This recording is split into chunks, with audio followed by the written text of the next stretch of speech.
studying, dude. It's right here. But for time's sake, I'm not going to show it. If we get to show it at the end of the block, I will. If not, just go ahead and watch it on your own. Same for the rest of these. The Khan Academy videos that I put on here, yeah, they may apply. They go into a little bit more depth and a little bit different angle. I about half figured about taking those out of there, but we'll go with it. So what I'm going to do is we're going to look at Ohm's law, okay, and applications of Ohm's law and how to do the calculations, all right? So I'm going to go back up to PowerPoint here. There we go. All right. We happen to know that there are 3 parts to every closed electrical circuit. There's a source, which provides the voltage. There's the actual flow of the electrons, which is the current in amps. And then there's whatever it is in the wire. Okay, like if you have a load, you're going to have a resistance. Okay, or you can put your own resistors in on the circuit, and then the wire is going to have its own resistance. So the 3 parts are your volts, your current in amps, and your resistance in ohms. And they are interrelated. Okay? The more volts you have, if you leave the resistance the same, the current's going to be higher, right? Common sense. Kind of works out that way. And so I've got on the board there, the relationship between voltage, current, and resistance is verb. V equals IR. Okay? Now if you see E, by the way, on some of the reading and stuff, that's just electromotive force. Voltage is the units for that electromotive force. They use E and V interchangeably. Okay? Sometimes they use I and A for the amps interchangeably too. So just don't get confused if you see, like on the pies, when I show you the pies, that it'll say E. So that's your voltage. Okay? So in this case, Ohm's law, V equals IR. You see right there.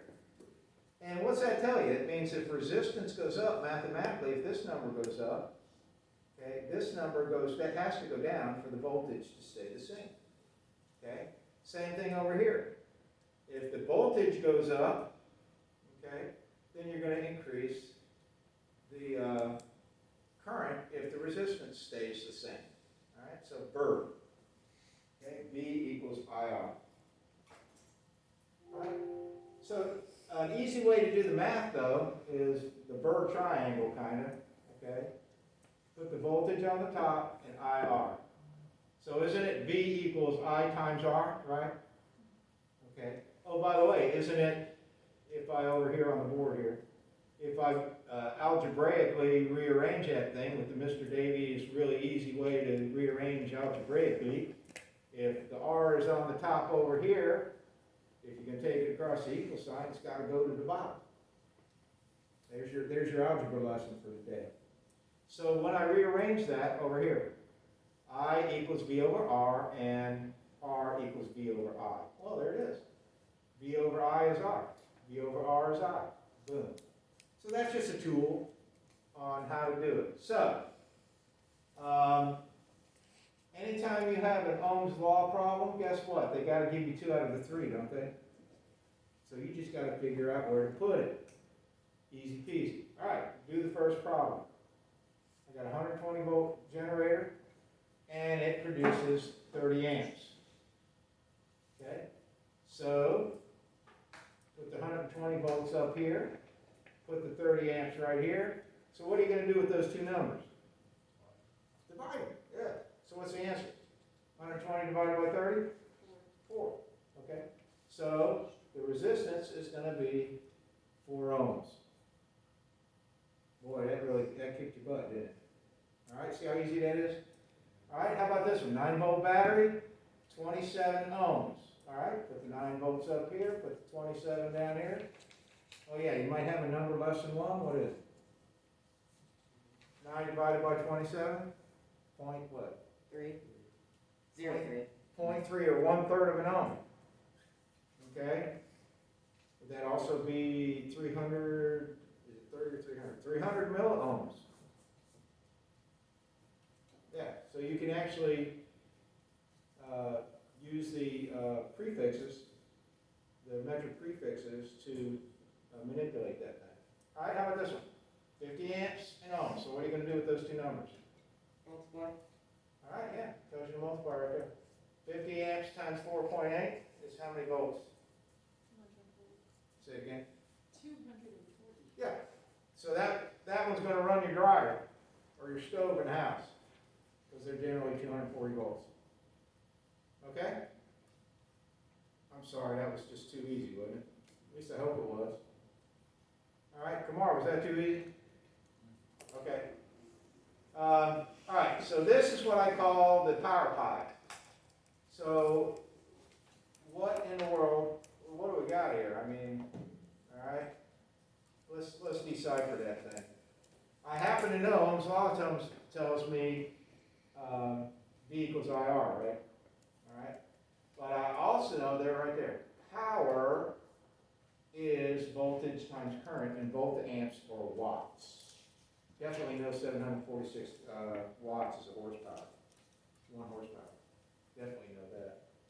All right, so if I combine that particular formula with this formula, where'd it go? Over here, I ended up with the pi. That's all they have done. They've combined those two formulas. Okay? So, so power is voltage times current. Well, it's also resistance times I squared when I do the substitution. Okay, just a little magic math there. Same thing, resistance is power over I squared. All right, so that's basically the relationship mathematically between voltage, current, resistance, and then I threw power into the mix. Okay? So, by the way, if I have you to do any problems, guys, I'll give you the formula. Okay, or I'll give you the pi to look at. All right, so if I give you a problem and I give you resistance and I give you current, can I find the volts? Yeah, that's Ohm's law. Okay, IR is voltage. If I give you the power, say it's 3,500 watts, and I give you the current, I bet I can find the voltage, can't I? Right there. Power is my voltage. If I give you the power and the resistance, well, since it was squared, then I'll have to take the square root of it, right there. And that will give me the voltage. Okay, now is that making sense? I know it's in the book. But all they've done is they've taken Ohm's law and then thrown the formula for power in the mix and combined the two formulas. All right, how about if I want to find, in my problem, I'll say, hey, what's the resistance? Well, okay, go right here. In the problem, I say, what's the current? Boom, right there. In the problem, I say, what's the power? Okay, so that will, on my problems, if I say, what is, it's, solving word problems, right? That will direct you to the inside part here, okay? And then I've got to give you two other things, don't I? So when you read the problem, boom, if I say, hey, what's the voltage and current? Well, that's, give me the power. Boom, right there. If I say, hey, what's the voltage and resistance? What's the power? Boom, right there. If I give you the resistance and the current, there, boom, power. If I give you the power and I give you the voltage, boom, I got my current there. If I give you the voltage and resistance, boom, again, that's just Ohm's law, okay? So do you see how what they've done, it's not really all that complicated once you understand what they've done there, okay? All right, go ahead and on a piece of paper, you guys knock these out. Gotta need some light.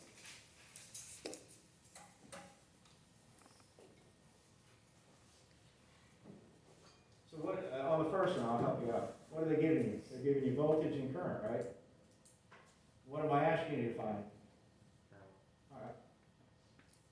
So go to that pi right there, and there's the code. What do you do with the two? Yeah, okay. Last time I checked, 12 times 20 was 480. Boom. Okay?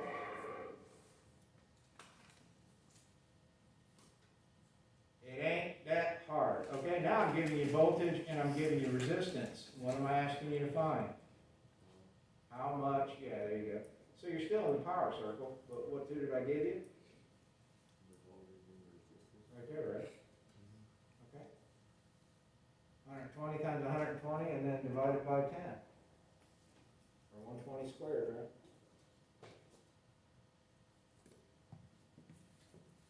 Okay. When you understand what they did with these two formulas, that makes this thing a piece of pie. I'm sorry, piece of cake. All right. The pie is a piece of cake. How's that? All right. All right. On this one, I gave you what's the amps? Current, right? Okay. And then I gave you the power in watts. Good. And how much? There you go. So if you were crappy at deciphering word problems in high school, there you go. That's how you do it. And I know a few of you were. Nah, most of the guys that were in my class figured it out. Because I pretty much explained it to them the same way. All right, what did you guys get for number 2 there? 120 times 120 divided by 10, right? 1,440. Okay, 1,440. So about 1,400 watts, right? Okay. My travel trailer runs on about 3,500 watts. It's a 30 amp, 110 volt system. That's how I figured stuff out with my travel trailer. All right, and your airplane. All right, how about this one? What'd you get? 116.6. Say it again. 116.6. Okay, 116.6. Everybody agree with that? Okay, and it's, since you're asking for voltage, what's the units? What's the units? Volts. Yeah, volts, okay. All right, that's like who's buried in Grant's tomb, right? All right, Grant. All right, any questions about doing Ohm's law problems? Okay. The last thing that we're going to talk about is power in and power out. Did I do anything? No, that's it. Okay. Power in. When you put power into a system, into a load, if you will, right? Don't you put voltage and current into an air conditioner, right? Or you put voltage and current into an electric motor, right? You put voltage and current into a fan motor or whatever you're running. Isn't that the power in? Okay? So that is, in fact, the power in. So if I've got a electric motor here, running a fan, I've got my source. So let's say I've got 12 volts, that's a 12 volt, and I'm running 3 amps, okay? The power going in to that source, in this case, is 36 watts. Y'all buy that? Okay. All right, since power is voltage times current, in this case it's 36 watts. Okay. So I got 36 watts going in there. Well, crud, I only got the equivalent of 20 watts of mechanical energy coming out the other side. What happened? Resistance. Okay, the science F word. Friction. Okay? So, no load or no mechanical system is 100% efficient. You're always going to lose something through friction and the byproduct of friction, which is heat. Okay? You overload a circuit, what do you get? Heat. Okay? So, this thing is not, and now 36 watts came out the other side, wouldn't it be 100% efficient? There are no systems in this world that we know of that is 100% efficient. Okay? A car motor, the best ones, or there's BMW that's the best one. A car engine's only about 20 to 21% efficient when it's converting the fuel energy to heat to mechanical energy, and the byproduct is heat. That's why you need a radiator. It's only converting about 20% of that energy to mechanical energy. All right, that makes sense? So, how efficient can I actually compute how efficient this particular system is? Yeah, easy. Power in, which was my 36 watts, divided by the power out. All I'm doing is I'm comparing the two, right? It's a ratio of the two. All right? I got that backwards, didn't I? Power out over power in. How much are you losing? So it's basically the 20 watts coming out over the 36 watts. So what is that? Point what? 5.5. Is it? Okay. So 0.55, you figured it out. And if I want the percentage, all I'm going to do is multiply it by 100.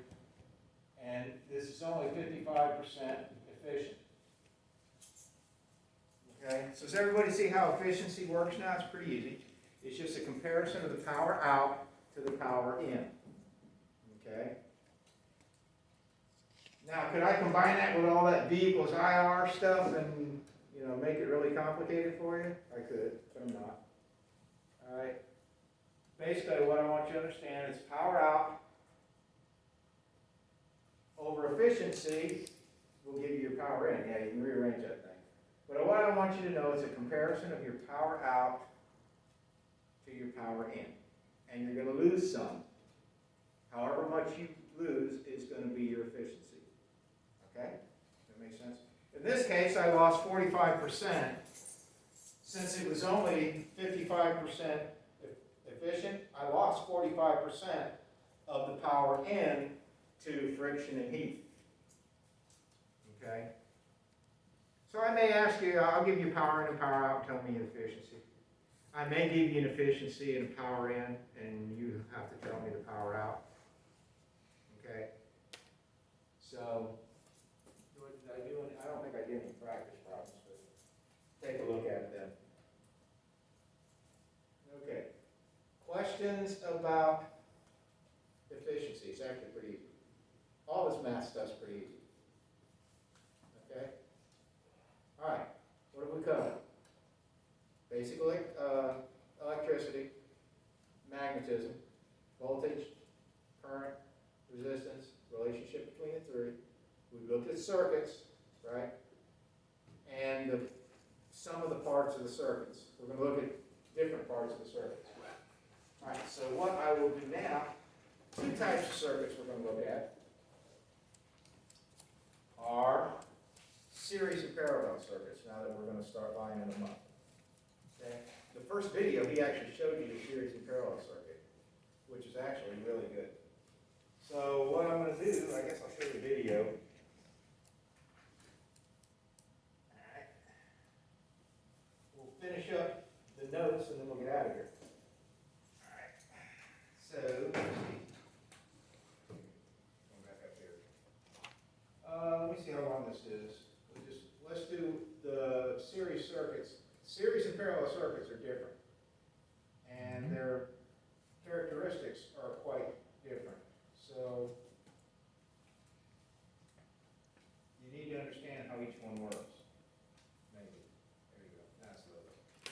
How long is this thing? 10 minutes? All right, you guys can hang for 10 minutes. Thanks for tuning in to another physics lesson with Mr. M, also known as the Scientific M. And in today's physics lesson, we're going to be taking a look at how we can solve for series circuits. And so in our example problem here, basically what they want us to be able to find for our given circuit is we want to be able to solve for its total resistance, its total current, and the voltage drops at each resistor. Okay, basically a series that, or a circuit that's in series, all of the loads or resistances on the circuit, one path. They're basically lined up. Okay? So you can see right here, these resistances. Now this may be a load. Okay, that might be, you would use a different symbol if it was a light bulb or a motor or something like that. Each one of those has their own symbol. But basically, if you have a resistance, and these guys are all lined up. Okay? So what you're going to need to know is what happens to the voltage as it crosses each of these resistances. You saw it in the video, actually. Okay? What happens to the current as it goes across each of these videos, right? And how do you find the total resistance in the circuit? Those are the three things I want you to pay attention to. What's happening to the voltage as it goes around across each resistance? What's happening to the current around the whole circuit, right? And how do you find the total resistance in the series circuit? So again, a series circuits, they're all lined up in one path. Okay? That makes sense? You can just see it right there. That's a series circuit, they're all lined up. Ducks in a row. Okay? So this is what I want you to pay attention to in the video. And so I'm going to give you a lesson on how we can do that. Before we begin though, with these series circuits, quick review here with our circuit diagram. How do we know that this is a series circuit? Well, if you recall, a series circuit, the electricity only has one path that it can follow. So as we take a look at this circuit diagram, we can see that the electricity only has one path to follow. Okay? And as you go along with solving these types of problems, you may see that where you're going to put your answers may look something similar to this, where it looks like you got a lot of work to do here. This is a nice way to organize all of your answers if it's not like that already. But let's go ahead and dive into how we're going to solve this. Before we do that though, there's a couple of rules that we have to follow when solving for these series circuits. There's basically a rule for resistance, a rule for current, and a rule for voltage. This is where you pay attention And to. so I just want to take a look at these real quick, and we're going to see how they're related to Ohm's law. And so when solving for resistance, the rule with series circuits is that all you have to do is you have to add up all of the resistors. And in our circuit diagram, the resistors look like that. That's squiggly line right there. So the way that we show this mathematically is we would say R1 plus R2 plus R3, and if you have got more, it's the same thing. You just add them all up. And they'll put an R Now and to an solve and. for total current in a series circuit, because there's only one path for electricity to flow, at each resistor, the current stays the same. So to Big represent deal. that mathematically, Know that. we say that the total current is equal at each of the places on the circuit. So we would say our total resistance is equal at 1, at spot 1 is equal to spot 2 is equal to spot 3, and so forth. So for us, if we find the current across here, using Ohm's law, it's going to be the same current that goes across here that's going to go across here. So if I go over here, the total current, see it? Once we find out the current across one of them, it's going to be the same current all the way around because it's a series circuit. Makes it easy. Okay? The resistances are really easy. The total resistance in this circuit is just 17 plus 12 plus 11 because there's only one path. Okay? And so when I do that down here, it'll be the total resistance there. Now, that's how I'm going to find the current. Okay?